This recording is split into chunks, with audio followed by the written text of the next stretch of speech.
Escalator going up, escalator coming down. Well, if you insist, then I can't resist your escalator pitch. Hello, everyone. Good evening, and welcome to the Escalator Pitch Podcast with John Brennan and Josh Stifter. Bop.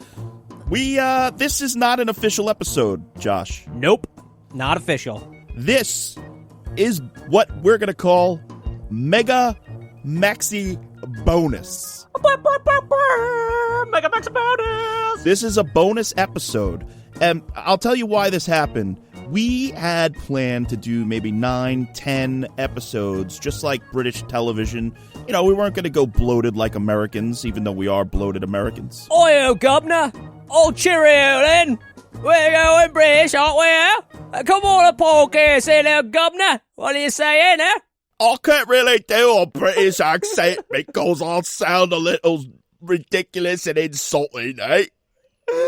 I love the insulting British accent because there's like nothing more like British accent to me sounds extremely proper. Like you can be the dumbest person on the planet and you have a British accent and you sound smart just instantly. But there's that one like form of like, oh, cheerio, governor, like that sounds dumb. So I believe it's Cockney. Cockney, yeah, and that Cockney accent, I love it. I love going over the top with it, and I've got my kids doing it and everything. The Cockney accent, and this isn't even Cockney. This is beyond like, oh yeah, governor and cheerio, fish and chips, and it's just offensively over the top. If Great Britain was a planet in outer space, three light years away, that would be the accent. Yes, exactly. I love it. No offense to British people, we apologize. I don't apologize. Oh. I'm not apologizing for anything. As we've stated before. Well, I don't know if we've stated it before. No, this is a prequel. You can't. Oh, shit. Well, that's a teaser to everyone then. I don't apologize for anything. Fuck you all. All right. Good. Okay. Well, we'll follow that up on another episode of the Escalator Pitch Podcast. So what we're doing Tune in here, next week for another riveting episode of the Escalator. Yeah, what are we doing here? Where we offend more people with accents. This is a bonus episode, and it's because it's Friday the 13th. It's Friday the 13th. Not only is it Friday the 13th, but it's also my birthday. Oh my God, I didn't know. Happy birthday, you son of a bitch. Thank you, sir. I was born on Friday the 13th. Wow. Yeah, so I've always... In September?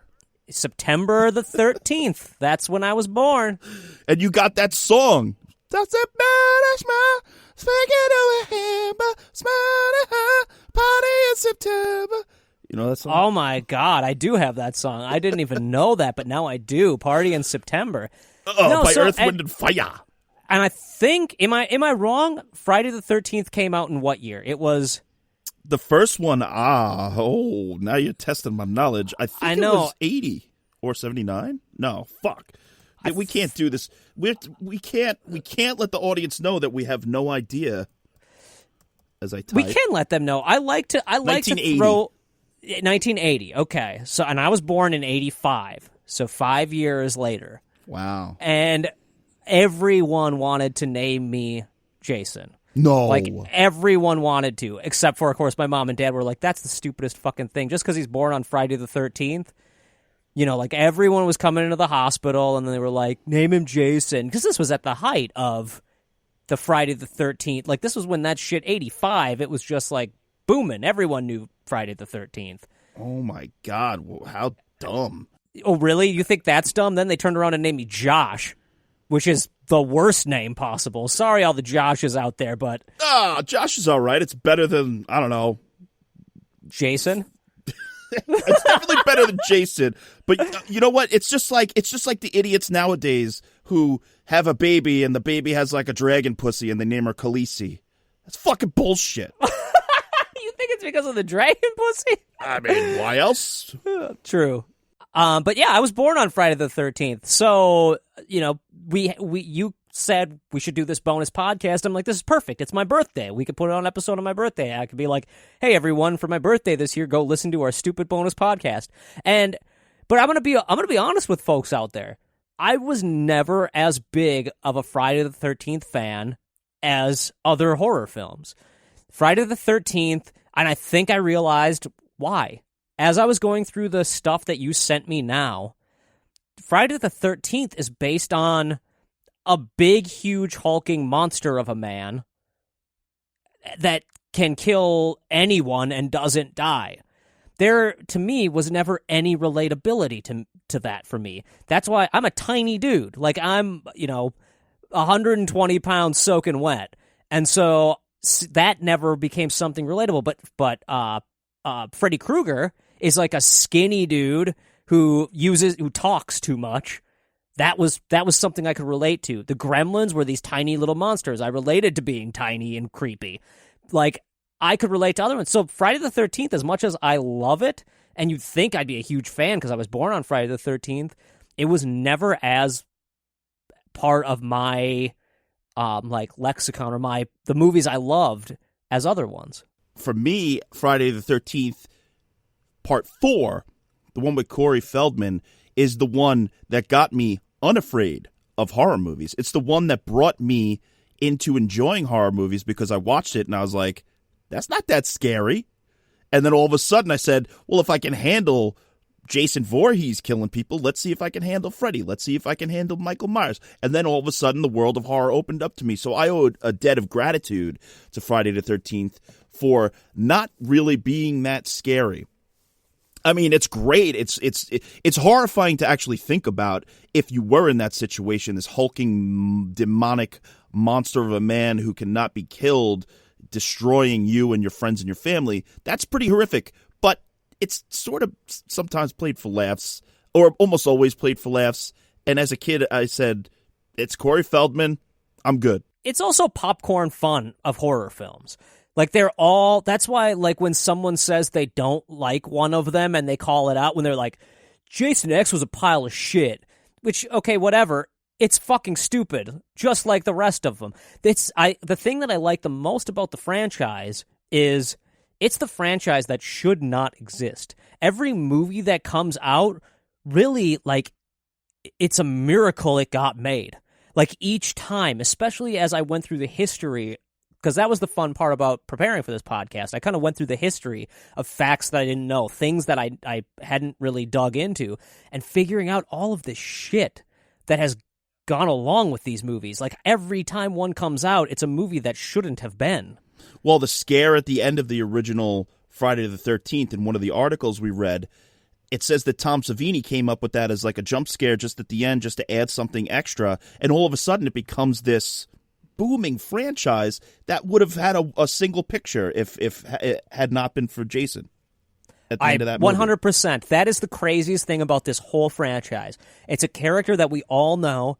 It's part of the zeitgeist of horror films, and yet it's all based on one throwaway little ending that's just kind of a fuck you to the audience in reality. And that made the whole genre, that whole series work. Yep. That's why, okay, so I guess before we get into unmade projects for Friday the 13th and things like that, there's a huge lawsuit that's going on between the two guys that sort of originated Friday the 13th. Sean Cunningham, who was the producer, and Victor Miller, I think his name is. As you can see, I'm not that prepared because I don't give a fuck about life. If you really want to read up on the lawsuit, which I did not, I didn't really want to get into the minutia of law. That's not what I want to spend my time on. We'll share a bunch of articles about what's going on. You feel free to read them. It's just not something that I feel like spending time on. All I know is it's happened, and now we don't have any fucking Friday the 13th movies happening. No me goo. Just settle the lawsuit, guys, and get us, because this is my opinion of the Friday the 13th series. Yeah, I'm curious what you think about it as a whole. As a whole, it should be now, because Jason is such a huge character. He's now like Batman. He's passed on into this bigger than he ever should have been, bigger than the creators, bigger than all of it. It's Batman, it's Superman. And I'm not saying he's on the level of those characters, but his aesthetic should be, you don't have to stick to a strict lineage of ideas in his thing. You could do what if movies about Jason Voorhees and his origins. You could do Jason Takes Manhattan, right? They did that. Now you could do Jason Takes Los Angeles, which there's a rumor that there was a script for that. I mean, look, LeBron James wants to produce a Friday the 13th movie. That's what's out there on the internet. Fuck it, do Jason Kills the Lakers. Just have Jason at a stadium slashing the Lakers girls and the basketball players, and you could have LeBron star in it. It's the Space Jam of horror movies. I love that shit. We should be getting that. Every year there should be a new Friday the 13th movie. You know, that is the beautiful thing. There was a script out there that I read bits and pieces of that it was all about, like, it was sort of more of a sequel to the first one, and it went into, like, the background about his mother, and it got really into the, like, lore of the tale of Jason. And to me, I'm not interested in that much. I'm going to be honest. It's like James Bond.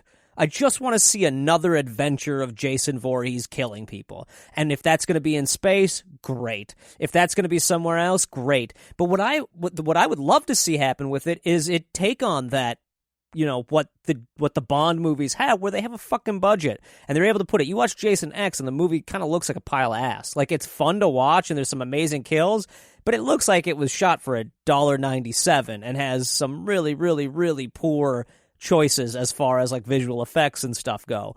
And I think now is the time to do it right with the right people and just tell a fun story, whether that's Jason Kills the Lakers or, you know, Jason in the Snow. There's a script out there that's, you know, supposed to be Jason in the Snow. There's multiple. There's a few. They stole our idea from our Indiana Jones podcast, even though the articles and the screenplays were written years ago. Way before our episode. They still stole our idea. We wanted Indiana Jones in the snow. Now Jason's in the snow. I love it. I want a fucking Jason in the Snow trilogy. Let's just give it to us. Where is Camp Crystal Lake? In New Jersey. And that'll tie in later to my pitch. It's very important that it's in New Jersey, okay?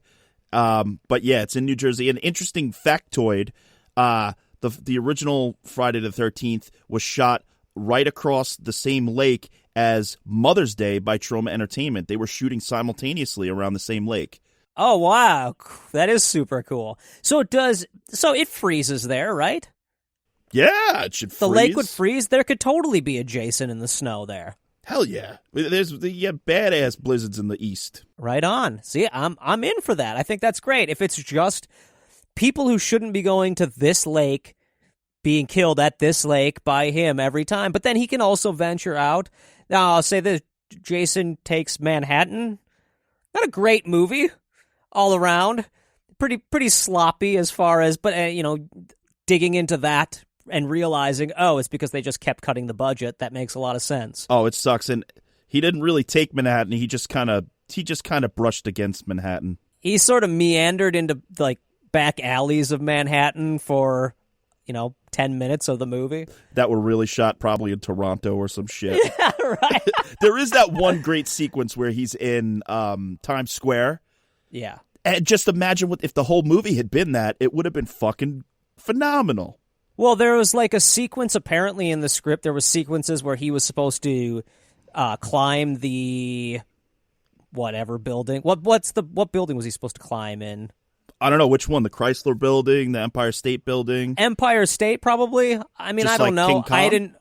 Probably. I mean, that's probably the reference that they kind of were making. But he was supposed to, like, climb up through the windows of Empire State Building. I just read it in a quick script. He was supposed to go to... There was a bunch of different locations that he was supposed to go to. And they just did... Madison Square Garden? That's in New York, right? Or Manhattan, right? Yeah, Yep. he was supposed to go to Madison Square Garden at one point. Oh, man. And, of course, all that shit was cut because why would... they don't have the budget for it. Why would they let him do that? That would only be awesome. So cut all that shit out. And have him on a boat for an hour. Because the boat's easy. That's in their budget. They can have that location for a long time. And that's the problem, is I think the movies just deserve to have, at this point, being such a big part of horror films. It deserves that